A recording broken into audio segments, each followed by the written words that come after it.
Olá a todos, bem-vindo ao nosso podcast do TourQuest. Hoje eu estou aqui com o Luiz Morente. Obrigado por estar aqui, Luiz Morente. Obrigado. Hoje a gente vai falar de muitas coisas, toda a experiência da vida do Luiz Morente no turismo, mas também o foco principal hoje a gente vai falar de todo o histórico conceitual desenvolvido pelo PNMT, que é o Programa Nacional de Municipalização do Turismo.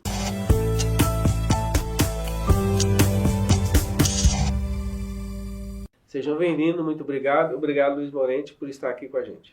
Obrigado, professor Noslin. É uma satisfação imensa estar aqui hoje nessa manhã maravilhosa, discutindo um assunto apaixonante, né? Que é o fomento da atividade turística aqui no estado de Mato Grosso do Sul e no Brasil. E a gente falar desse assunto do Programa Nacional de Municipalização do Turismo, PNMT, a gente relembra histórias das melhores que aconteceu, não só no estado, mas a nível nacional, no fomento da atividade turística, que ela é apaixonante. E parabenizando, inclusive, a iniciativa, né, da própria Universidade Federal de Mato Grosso do Sul em propiciar esse resgate histórico que a gente tem do fomento da atividade turística do nosso estado. Parabéns, professor Nozinho. Obrigado. Eu espero que a gente consiga hoje, você falou da questão apaixonante, passar para quem está nos ouvindo o tão realmente foi apaixonante esse processo, no momento que foi e que, professor, eu não sei se você concorda comigo, até hoje a gente colhe frutos desse processo que foi lá atrás. Então a gente espera passar isso bem detalhado para vocês. É isso mesmo, o PNMT lá desenvolvido de 94 até, bem, não teve até 2004, 2005, quando entra a regionalização, né? Ele tem essa função aí, ele realmente é tão importante atualmente ainda? Professor Noslin, o PNMT, ele foi proposto pelo ainda presidente Fernando Henrique em 1994. A portaria saiu, até copiei aqui, número 130, de 30 de março de 1994, ainda do Ministério de Indústria, Comércio e Turismo, e era executado pela Embratur. Qual que era a ideia? Diversificar a plataforma de benefícios para o Brasil na área de fomento, né, geração de emprego, oportunidade para as pessoas. E Fernando Henrique viu naquela época a atividade do turismo, que já acontecia a nível global e o Brasil ainda incipiente, que seria uma atividade viável para incluir a sociedade no processo, discutir o processo, né? Propiciar oportunidade de emprego, renda das pessoas.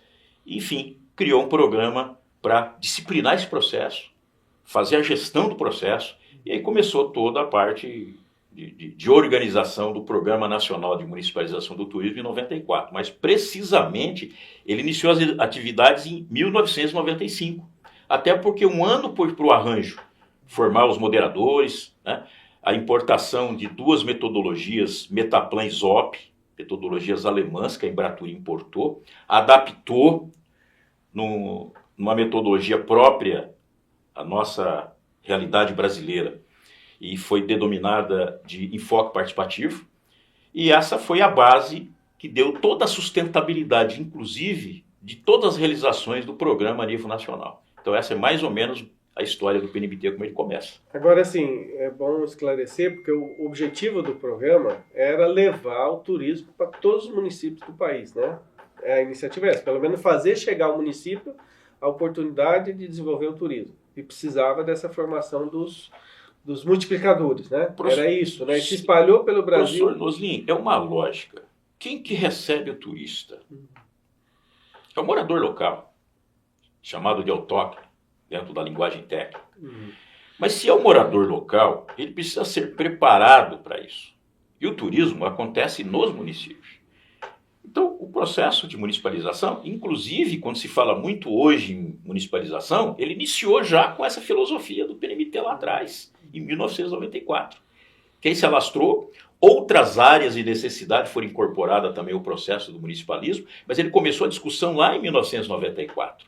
E aí frutificou, né? E hoje abrange praticamente todas as áreas da economia. Então, a atividade turística, para ter resultado e atender de fato uma necessidade global e despertar interesse para as pessoas virem ao Brasil, principalmente o turista internacional, propiciar também a movimentação interna, né, regional e nacional da atividade turística, já como atividade, porque até então, o que era o turismo no Brasil, professor Nozinho? Era simplesmente o movimento de ir e vir de pessoas, e nós não tínhamos indicadores para medir, né, em termos econômicos, qual o resultado dessa movimentação. Então era preciso transformar o turismo numa atividade de fato. E o PNMT teve essa missão. Inclusive foi trabalhado, professor Nozinho, até a formatação dos conceitos nessa época. Eu lembro de uma das oficinas que nós participamos em Goiás Velho, que era o objetivo, uma semana, para formatar o conceito do ecoturismo. Quais os ingredientes que nós vamos incluir no conceito do ecoturismo para realmente dar sustentabilidade aos destinos que assim o desejassem implantar o ecoturismo.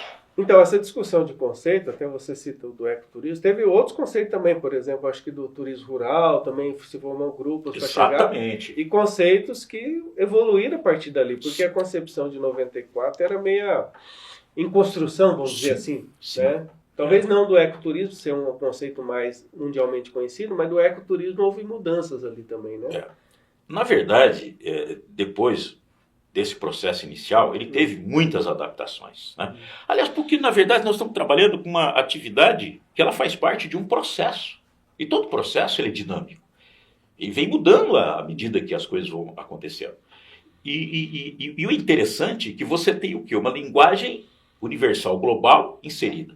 Então, à medida que o mundo começa a trabalhar e começa a mostrar diferenças e necessidades de adaptações, aí é preciso rediscutir processos e ir adaptando à medida que foi acontecendo. E você diz bem, o turismo rural também foi dessa época. Não só rural, né? Muitos outros conceitos que eram inerentes ao Brasil, que era precisa, agregava outros valores à atividade turística. A atividade turística não era só bens naturais, culturais, históricos, né? Mas toda a cadeia precisava ser trabalhada. E se toda a cadeia pode ser trabalhada, essa cadeia também podia propiciar o incremento de novos produtos, novos serviços. É por isso que foi incluído todas as áreas de necessidade na discussão do programa do PNMT. Agora, esse cenário de 94, pode fazer uma fala do Brasil inteiro, mas também especificamente do nosso estado. Como era a realidade desses municípios, assim, em termos de turismo? Qual era? Existia, claro, muito desequilíbrio, municípios que estavam à frente, já desenvolvidos, né? Mas também aquele município que estava começando do zero, né? Eu estava nessa ocasião, professor Nozinho, trabalhando em extensão rural, lá em Costa Rica, município aqui no norte, né? Muitos de vocês conhecem, na divisa ali de Goiás e Mato Grosso, e que eu percebi ali um potencial invejável para a área do turismo, mas ainda precisava de ser descoberto.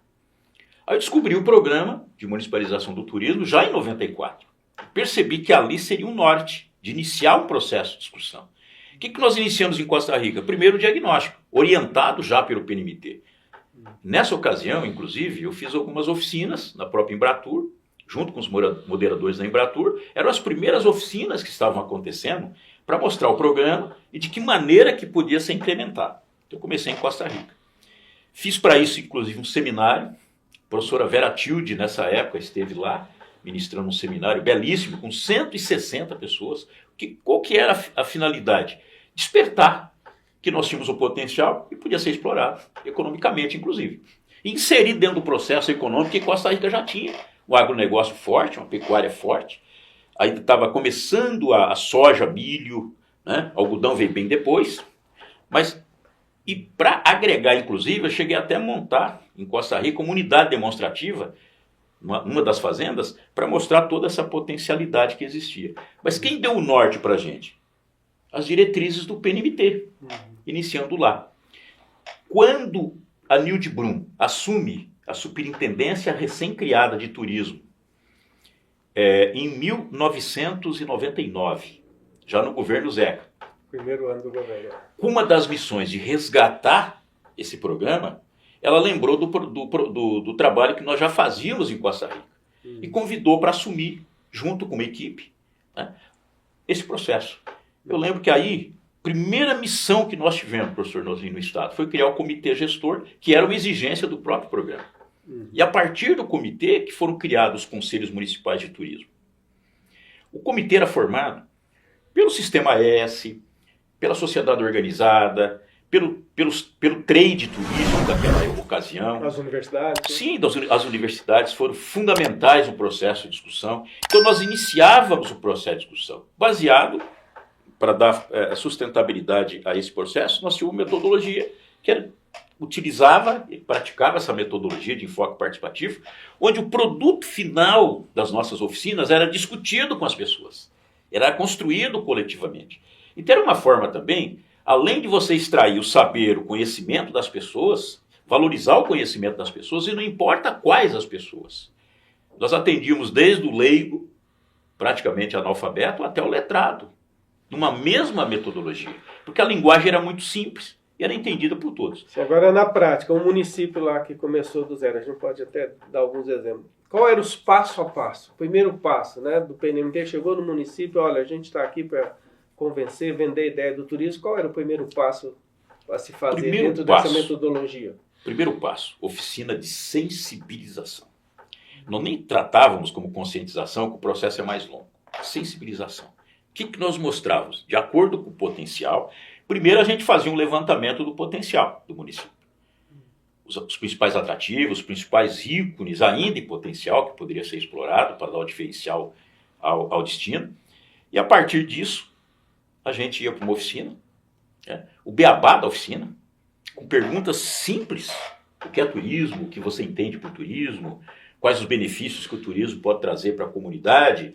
E aí você reunia em pequenos grupos, discutia o processo.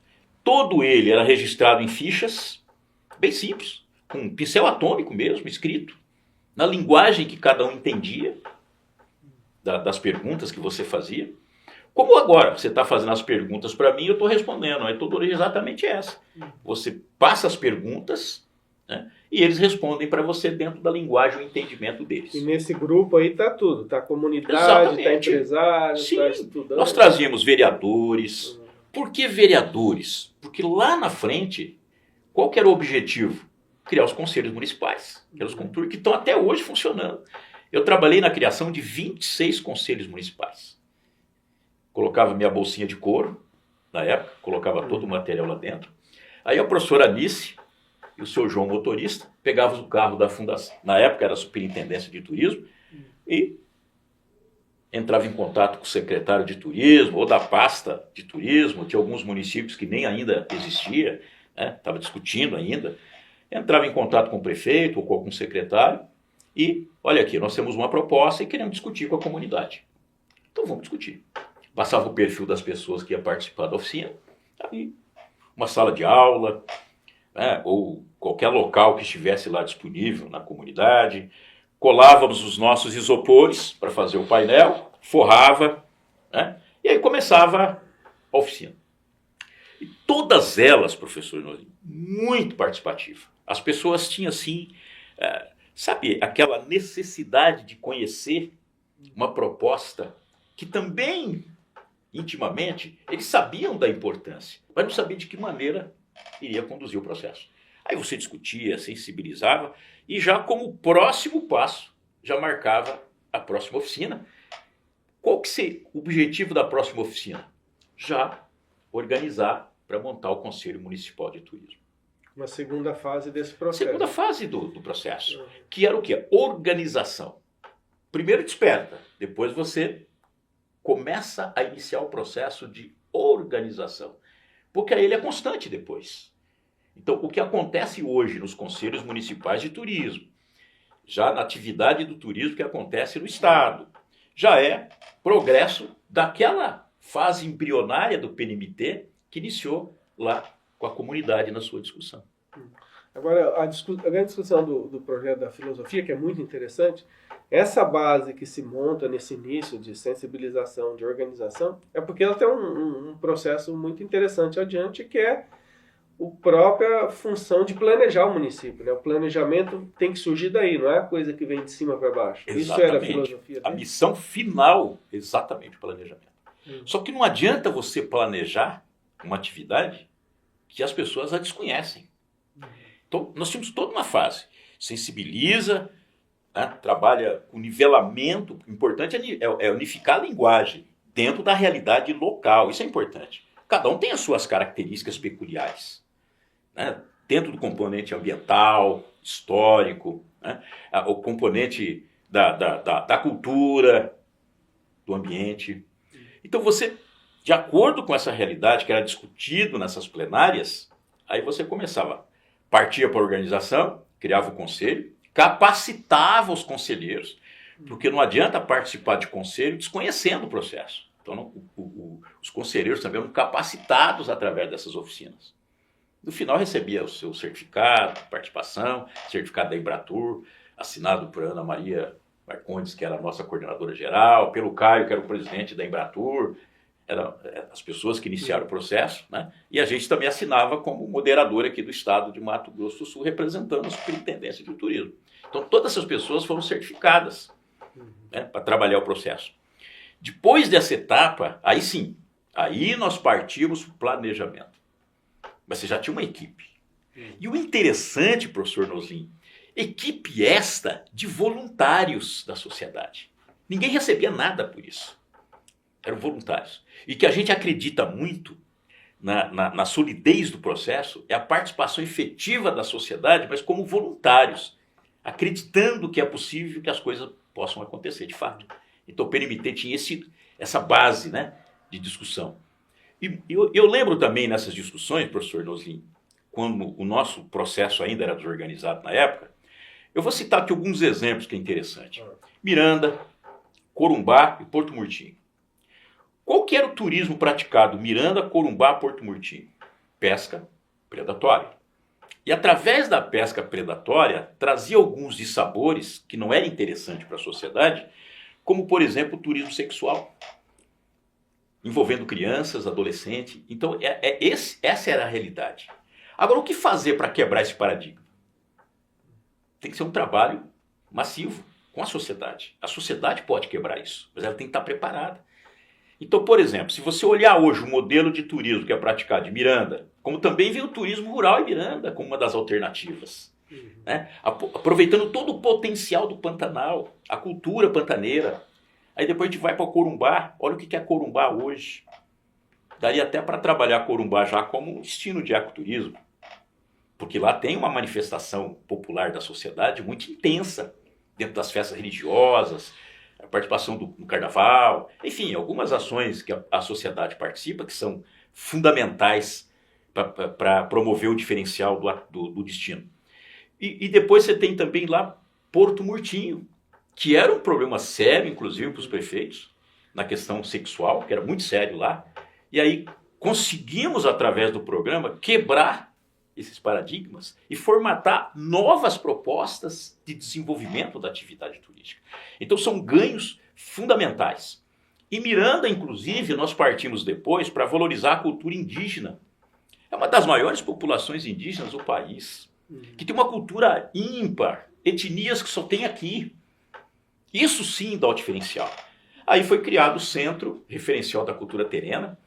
Eu ministrei 4 oficinas com todas as lideranças indígenas. Eu lembro muito bem, uma delas marcou muito, porque no dia que eu estava em uma das comunidades indígenas de Miranda, no dia 15 de maio de 1986, a minha filha, naquele dia, estava completando 15 anos. Eu não poderia estar com ela. Eu lembro que quando eu entrei na oficina, pedi licença à plenária, e ofertei aquele dia de trabalho para minha filha. Como um passe de mágica, professor Nozin, as pessoas começaram a levantar dos seus lugares. E me interagiram no movimento cultural religioso deles, em homenagem à minha filha, que, olha, eu fui às lágrimas. Eu fui às lágrimas. E a oficina, nas 4 oficinas que nós fizemos, qual foi a discussão do processo? A importância cultural indígena como diferencial para a atração de turistas. Eles entenderam perfeitamente. E culminou a discussão do Centro Referencial da Cultura Terena, que hoje é um dos ícones de Miranda. E aí isso foi todo um processo de construção. Todo um processo de construção. Você não pode propor à comunidade um fato isolado, um simples produto isolado, sem eles interagir com o processo. Porque você tem que garantir o quê? A sustentabilidade daquela proposta. E o centro referencial é uma realidade até hoje. Há quantos anos nós trabalhamos centro referencial? Um pequeno relato que você falou, que a gente conhece aqui, desse quebra de paradigma da pesca para o turismo ecológico e tudo mais. Algumas pousadas do Pantanal nos relataram que fizeram essa mudança, né? Foi assim vamos dizer, um alívio, uma mudança muito interessante, porque o turismo, nós estamos falando, é claro, do turismo de pesca predatória dos anos 90, né? Que era uma outra realidade, extração. Exatamente. Né? E a era exploratório mesmo. Isso, em todos os níveis. Em né? todos os aspectos. Porque a pousada tinha os funcionários e o turismo de pesca, eles conseguiam até corromper o funcionário para que agisse de forma agressiva no meio ambiente, com a questão de redes, de tarrafa e tudo mais. E com a mudança de segmento, isso mudou culturalmente na pousada. Exatamente. Até a vida dos funcionários ficou melhor, porque a esposa via o cara trabalhando na atividade que enaltecia a sua cultura e tudo mais, o ambiente até melhorou. E na pesca não, era, olha, passa a rede para mim que eu te dou isso, pega um peixe assim assado. Professor Nozin, interessante essa tua fala, porque isso propiciou também o pantaneiro entender a importância do seu habitat. Hoje, os maiores preservadores da natureza pantaneira é o próprio pantaneiro. O próprio peão pantaneiro, ele briga para preservar o Pantanal. Então, ele se transformou num indivíduo importante também na atividade turística, porque hoje o turismo, ele não busca só atrativo natural. Ele busca mundialmente, principalmente, professor Nozin, informação. Eu lembro dos acampamentos do Pantanal, que eram chamados de acampamentos de gringo. Que acontecia nas fazendas do Pantanal. Sim, eu visitei vários acampamentos. E por incrível que pareça, em cada acampamento sempre atendiam lá de 30 a 40 pessoas. E, sim, realmente, a grande maioria, quase que absoluta, eram pessoas de fora. Eram gringos mesmo. Né? Ou era americano, alemão, japonês, enfim, pessoas de fora. E você sempre encontrava 2 ou 3 brasileiros. Agora, eu percebia a diferença entre o turista internacional e o brasileiro. O turista internacional é ávido em busca de informação. Eu lembro que os guias pantaneiros falavam, inclusive, hebraico, né? Em vários idiomas, que atendiam o pessoal do mundo todo. E é engraçado que eles aprendiam isso da lida, do dia a dia. Quantos peão pantaneiro virou guia? Olha, aprendendo outros idiomas, né? Integrando com outras culturas. E pessoas conscientes que aquele ambiente era frágil e precisava ser preservado. Então contribuiu também no aspecto do aprendizado. O Pantanal foi uma grande unidade pedagógica de aprendizado. Ainda é, né? E ainda é. Mas uma base. O que é discutido hoje no Pantanal, uma linguagem muito mais adequada, muito mais apropriada, com a própria comunidade pantaneira participando ativamente do processo, do cuidado, da fiscalização, foi exatamente esse despertar dessa consciência. Porque nós estamos falando hoje de um programa que começou em 1994. Há quantos anos? Quantos desses eram crianças na época e hoje já são avós, ou tios, ou têm família? E que despertou a consciência nessa ocasião. Porque isso também começou sendo trabalhado pelas escolas pantaneiras, inclusive, né, pelo próprio trade, pelo próprio governo do estado, fazendo trabalho de capacitação, de sensibilização das pessoas, do sistema S enquadrado nessa linguagem universal. Mas nós tivemos que dar o primeiro passo, professor Nozin. Tivemos que ter a coragem de dar o primeiro passo. E quando você tem a coragem de dar o primeiro passo, professor Nozin, os outros passos subsequentes é uma consequência dos primeiros passos. Agora, nós precisamos ainda continuar tendo coragem de dar primeiros passos, inclusive também não só na área do turismo, e integrar todas as áreas e necessidades num único componente, que na verdade nós estamos trabalhando para beneficiar a sociedade. Então tudo aquilo que você faz para beneficiar a sociedade, você está fazendo isso em benefício do turista. Né? Ou a infraestrutura, ou a investir na cultura, no resgate histórico, né? Ofertar novos produtos, novos serviços. Você está falando em quê? Em atender necessidades locais e dos visitantes que vão.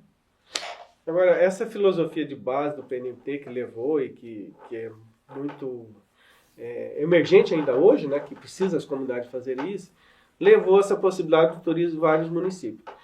No passado 30 anos aí, se você pegar um estado, todos os seus municípios, eles nem todos chegaram lá no topo no turismo, né? Pode ser por N problemas, ou por falta de atrativo, ou por mobilização da comunidade, né? Qual é o principal fator, assim, de municípios que, não quero usar a expressão que ficaram na beira do caminho, né? Mas o que faltou ali no município? Ou o turismo não é para todos os municípios, você tem que ter a premissa primeira de ter grandes atrativos, ou eu, comunidade, posso desenvolver atrativos? É possível também isso? Professor Losnin, nós temos ainda uma cultura de dependência dentro do processo político. As comunidades esperam muito ainda a sinalização dos gestores. Quando o gestor sinaliza, opa, vai junto. Enquanto os gestores não estiverem preparados de fato para entender o processo, ter sensibilidade da importância, integrar o processo, depois dizer o seguinte, estamos juntos, vamos desenvolver, e liderar o processo junto à comunidade, fica muito difícil. Porque as comunidades hoje precisam de políticas públicas, não só de município, estado e governo federal. Eu chamo de tripé da sustentabilidade do processo, né? A união de integração de política municipal, estadual e federal. Agora, quem são gestores dessa política pública tem que se especializar nos processos. Precisa entender os processos. Enquanto tiver muito ainda o componente político sendo muito latente nessas iniciativas, nós vamos ter dificuldade. Municípios que conseguiram descentralizar, onde hoje já tem um processo mais organizado, onde o trade tomou posse do processo, onde a classe política se enquadra ao processo que já está em andamento, onde a comunidade lidera o processo, ele garante sustentabilidade. Por exemplo, eu vou citar Corumbá. Como que o gestor vai chegar em Corumbá e acabar com todas as festas religiosas que tem em Corumbá?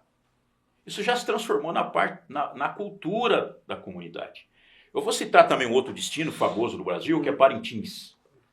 Parintins hoje, primeiro que está numa ilha em plena floresta amazônica.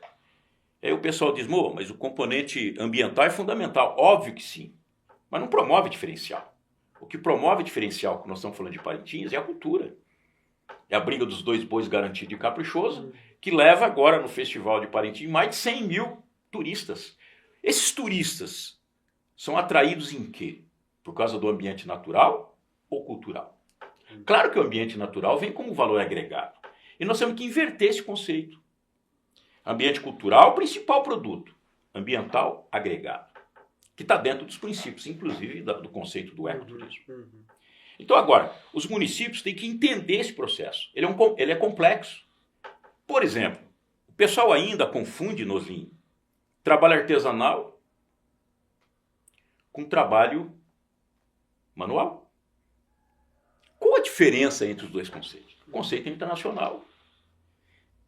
Então, quando você começa a trabalhar o processo com entendimento e domínio de conceitos, que isso aprende inclusive na universidade, professor Noslin, fica tudo mais fácil. Então você tem que incluir todo mundo no processo de especialização, de capacitação, preparar os indivíduos para entender, para depois você conseguir assumir uma responsabilidade de coordenação, né? Integrar todo mundo no processo e dizer o seguinte, moçada, o caminho é esse.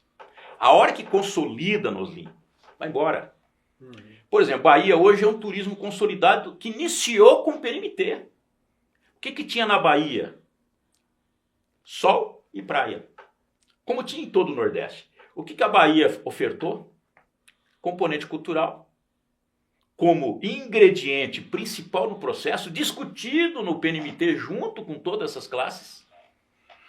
Com trade, com os técnicos, com as universidades. Houve uma ampla discussão provocada pelo PNMT, dizendo o seguinte, olha, sol e mar nosso está tranquilo, praia tranquilo, mas e aí?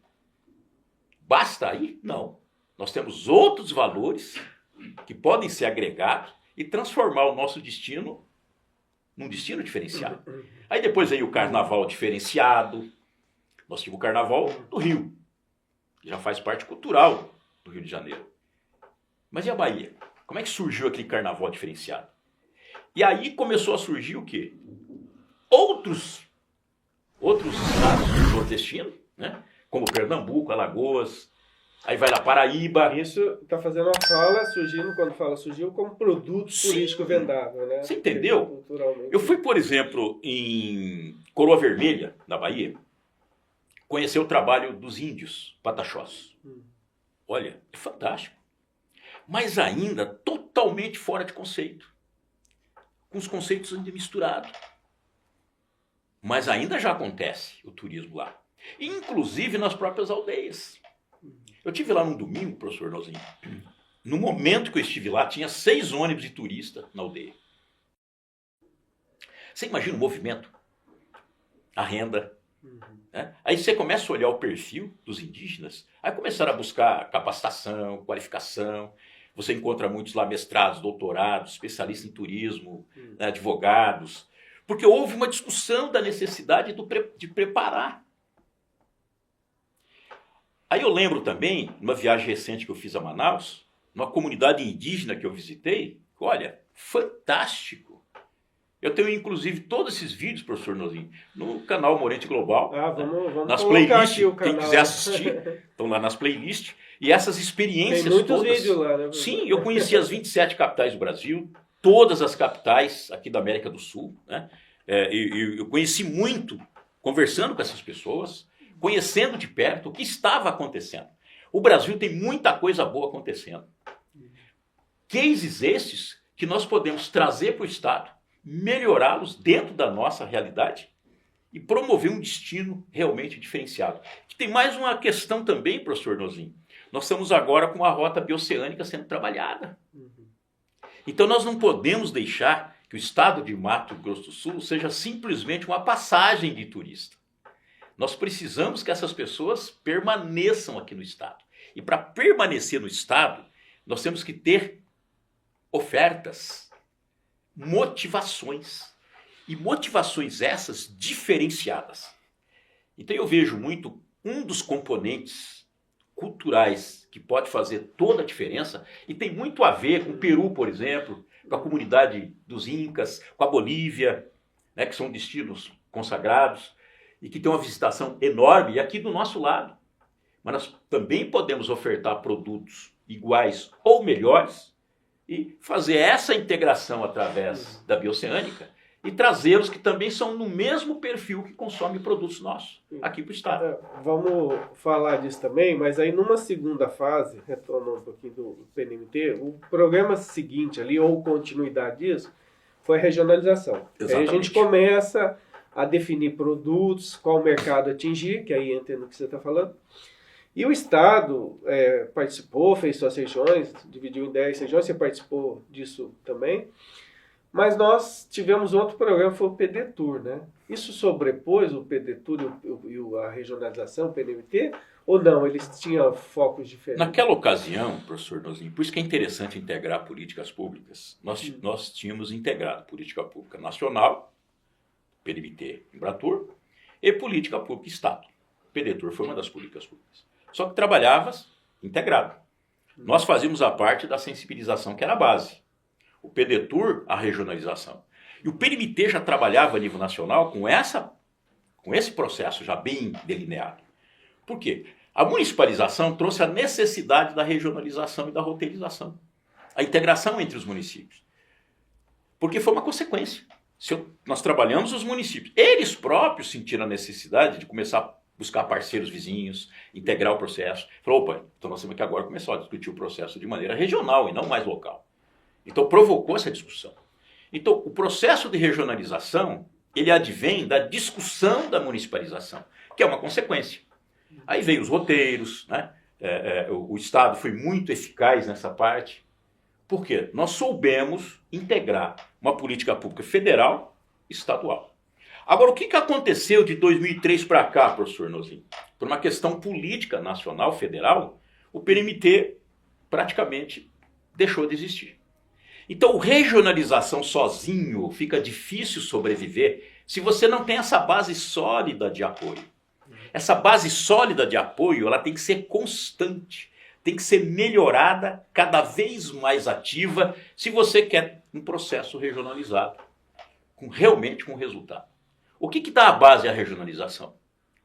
São os municípios. Mas eles precisam ser preparados para isso.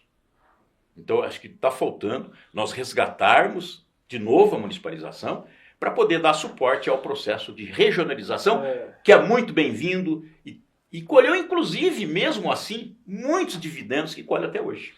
É porque o ponto menor dessa pirâmide aí, o município, né, muitas vezes ele não tem estabilidade política e administrativa de seguir programas ao longo do tempo, né? Então, se você não tiver a sensibilização permanente, muitas vezes de uma gestão para outra o município perde. Perde. O grande problema, professor Nozinho, é a descontinuidade das políticas públicas. Esse é o que traz maior prejuízo à sociedade. Ela precisa ter garantia de sustentabilidade e eternizar o processo. E sempre, nós estamos falando em processo, não é um projeto. E sempre tentar melhorar o processo. Sempre com inovações, criatividade. E a atividade do turismo é interessante porque ela trabalha com toda a interface de necessidade, que todas elas são encaixadas. Então a cadeia toda faz parte do processo. Eu, por exemplo, antes nós trabalhávamos uma indústria simplesmente para produzir um produto acabado. Hoje nós podemos trabalhar uma indústria ou uma agroindústria como um produto turístico. O Rio Grande do Sul, Santa Catarina faz muito isso e com muito sucesso, transformando as unidades de produção como produto turístico. Agora, fazendo um parênteses aqui, vender o produto regionalizado é mais fácil, vamos dizer assim, muito mais fácil vender Pantanal do que vender os municípios isolados. Mas, por outro lado, é difícil trabalhar esses destinos para que se faça uma venda em conjunto, né? Então, tem o Pantanal e tem, por exemplo, o Bonito e a Serra da Bodoquena. É muito difícil trabalhar essa regionalização ou não? É fácil fazer entender o município que ele tem que vender o produto conjugado? O que facilita, professor Nozinho, são as diferenças naturais de cada destino. Pantanal tem suas diferenças peculiares, né? Assim como Serra da Bodoquena tem suas diferenças peculiares. Quando você fala em motivação, e onde você tem público de A a Z, né, quanto mais você oferta motivações diferenciadas e diversificadas por todos os públicos-alvos de interesse, então você começa a ter o quê? Uma unidade natural de integração. Porque qual que é interessante? O turista permanecer mais tempo nos destinos. Tanto no Pantanal, como Bonito, né, como Serra da Bodoquena, como um todo. Agora, as duas são apelos diferentes. Claro que alguns ícones naturais se repetem. Mas as diferenças peculiares, inclusive culturais de cada região, elas são diferentes. E isso é interessante para esses destinos em trabalhar integrado. Obviamente que aí você tem alguns interesses particulares, né, de alguns atrativos, que dentro da disputa de mercado tem os seus interesses, tem seu trabalho de marketing, né, divulga o produto mais efusivo, otimiza mais as redes sociais, profissionaliza mais esse processo de convencimento, são mais ativos. Aí você tem dentro a disputa de mercado natural. Agora, eu não vejo problema entre destinos, essa concorrência, praticamente é bem trabalhada. Até as operadoras também trabalham muito isso. Porque qual que é o trabalho da operadora? Quanto mais oferta ele tiver, né, para poder buscar a sua clientela dentro dos vários nichos que existem, é muito melhor. Porque você tem uma variedade grande. Então o que nós precisamos trabalhar hoje? Aumentar o volume de motivações. Agora você tem lá no seu canal, né? E andou aí por toda a América do Sul, Peru, conheceu o turismo lá, Machu Picchu, 1 milhão e poucos de turistas no único atrativo, Salar de Uyuni, Patagônia. A gente sabe que existe aí um fluxo de turista internacional, europeu, americano muito grande. E assim, a percepção minha é que esses turistas, eu falo isso do tempo que eu fiquei em Bonito, nós fizemos uma pesquisa lá, essa rota, esses turistas que transitam por aí, eles não têm, ou pelo menos não é comum esse fluxo para Pantanal e Bonito. Tá? Exatamente. Não é comum, não é uma via que você vê esse movimento. O que falta para a gente fazer essa integração com a América Latina e com esses principais atrativos? Profissionalizar o processo.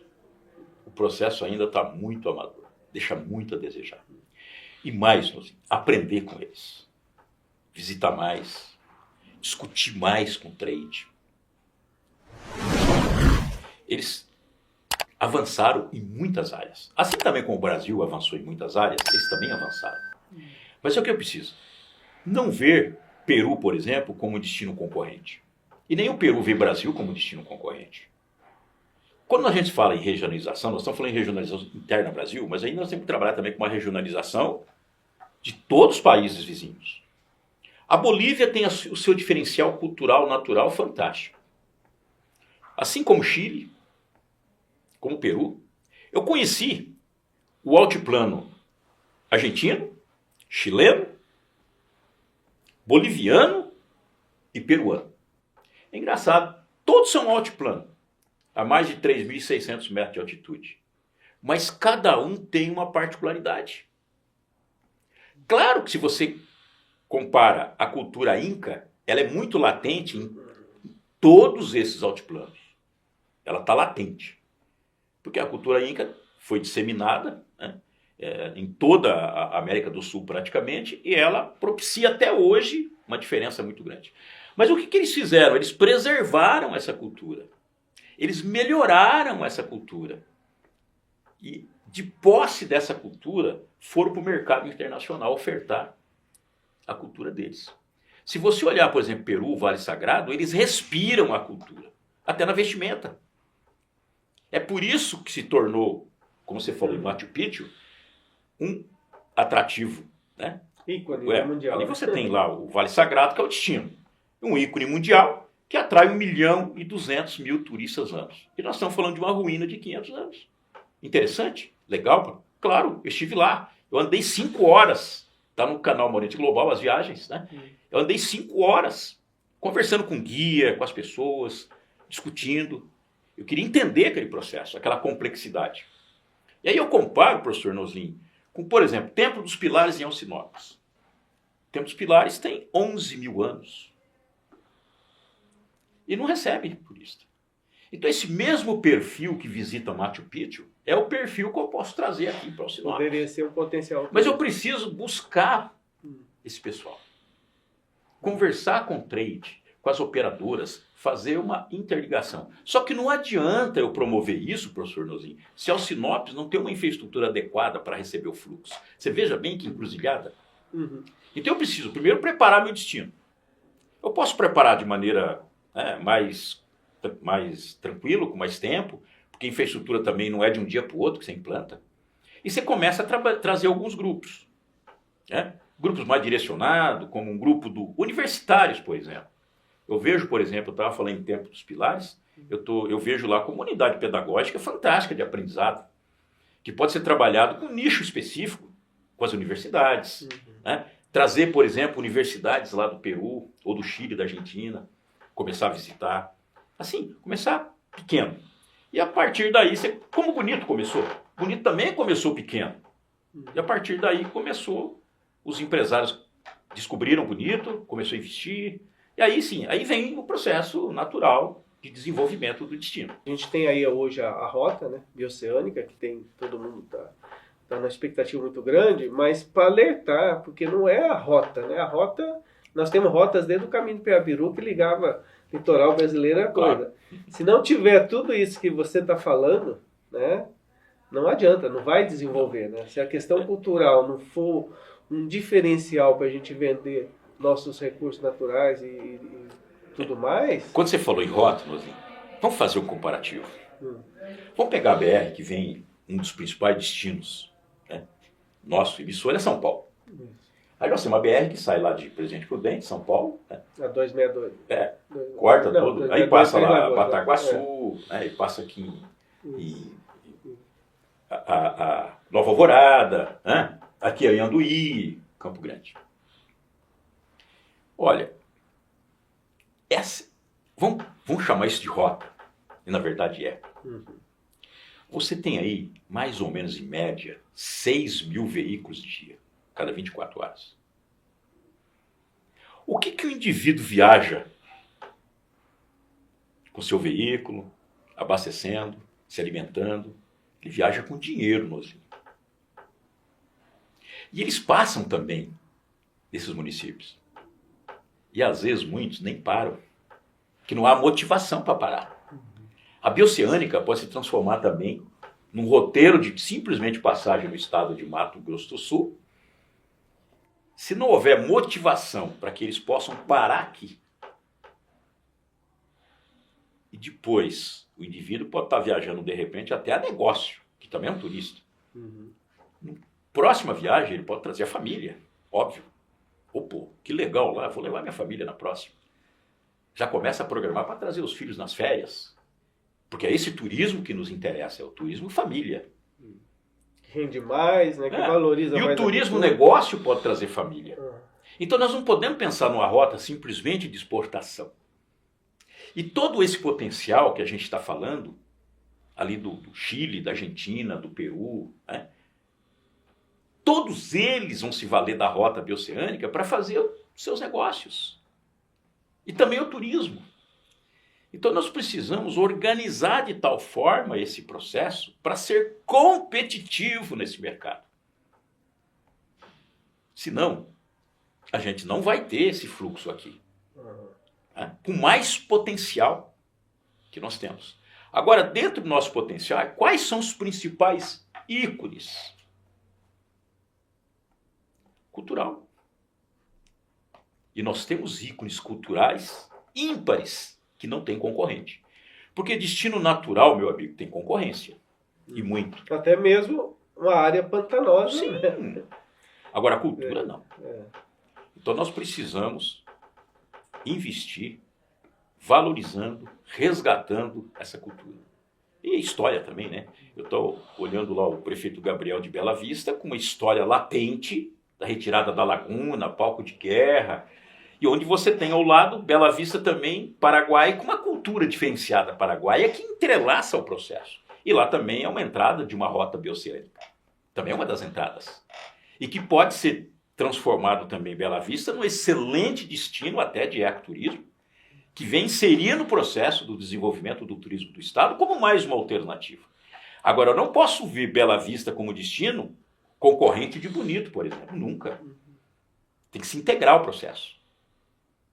Então, enquanto houver também um pouco desse corporativismo, eu sou eu e eu é que tenho que me estabelecer, né? Eu tenho que brigar pelo meu espaço, então fica muito difícil também você provocar uma discussão regional, olhar todos como parceiros e não como concorrente, para a gente poder realmente ser eficaz e efetivo no desenvolvimento da atividade do turismo, que começou a discussão, de novo, no Programa Nacional de Municipalização do Turismo, em 1994.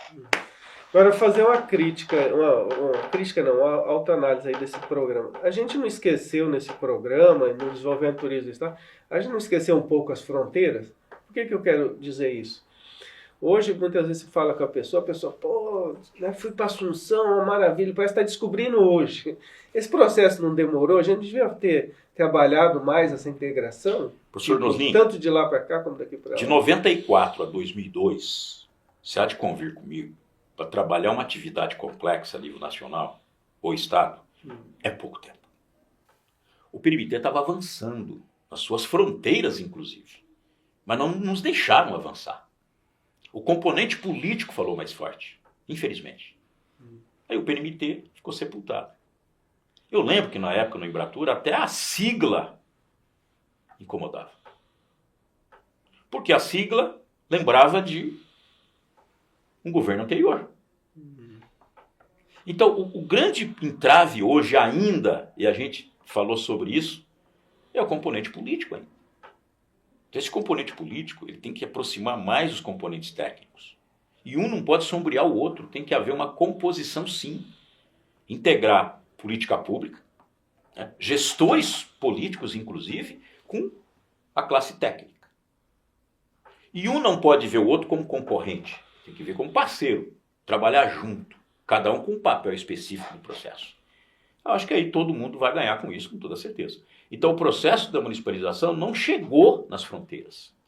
E eu concordo com você, quando eu fui a Assunção, agora, o ano passado, quando eu conheci Assunção Antiga E depois Assunção Nova, Eu tenho essa pujante. Eu não tinha noção que seria isso. Para mim foi uma grata surpresa. Grata surpresa. Né? E lá também no Paraguai o componente cultural é latente. Está sempre presente em todo momento. Ou na música, na gastronomia, nas vestimentas, na maneira de ser. Né? O próprio idioma, eles preservam ainda o idioma natural deles. Então você veja bem a diferença disso. Isso faz muita diferença no mundo do turismo. Então nós precisamos aprender, Lozinho, também com os vizinhos. Claro que também eles aprendem com a gente, que a gente tem muito a ensinar também. Mas sabe quando você integra o processo de conhecimento? Hoje, por exemplo, quando você tem o turista internacional, que o principal produto para eles é a informação, você tem atrativos ainda, trilhas, por exemplo, né, de ofertas aí de produtos que nós temos aqui no estado, que nem interpretação tem. E se a informação é a base, e os guias também, às vezes, não estão preparados para entender, né, todos os componentes que tem numa trilha, por exemplo, a importância dessa informação para um turista internacional, por exemplo, ou para um brasileiro. Transformar todas essas unidades como unidade pedagógica de aprendizado. Porque aí você começa a agregar outros valores ao processo, não esquecendo dos principais ícones. A informação, ela tem que estar presente, professor Nozinho, em todo e qualquer oferta, tanto de produto quanto de serviço. A premissa primeira de um turista ou de qualquer cidadão do mundo é buscar informação e conhecimento, né? E o turismo pode proporcionar isso. É uma visão holística de processo, né, meu irmão? Não é um turismo, não é um projeto. O que a gente vê muito por aí são projetos. Eles confundem ainda vender o produto pronto e chama de marketing. Olha bem a confusão conceitual. O marketing é muito mais amplo. Mas é muito mais fácil hoje vender o produto pronto, só utilizar a ferramenta da propaganda ou das feiras, tal, do que ter que trabalhar realmente o fomento. Dá muito trabalho. E o trabalho é exaustivo. E tem que ter muito conhecimento de causa e sensibilidade. E liderança no processo. Porque senão fica muito difícil. Exaustivo, mas é bem gratificante, né? Porque claro, a gente tem ganhos sociais muito importantes. A gente está falando de PNMT, olha quanto gratificante foi esse programa para o Brasil, não só para o Mato Grosso do Sul. Até hoje, quantas monografias, né, são construídas ainda por conta do programa, resgatando o programa. Recentemente eu fiz uma pergunta para o Carlos de Carvalho, foi o presidente da Embratur, né? Sim. Que era relativo se o PNMT contribuiu ao PIB, né, do país, né?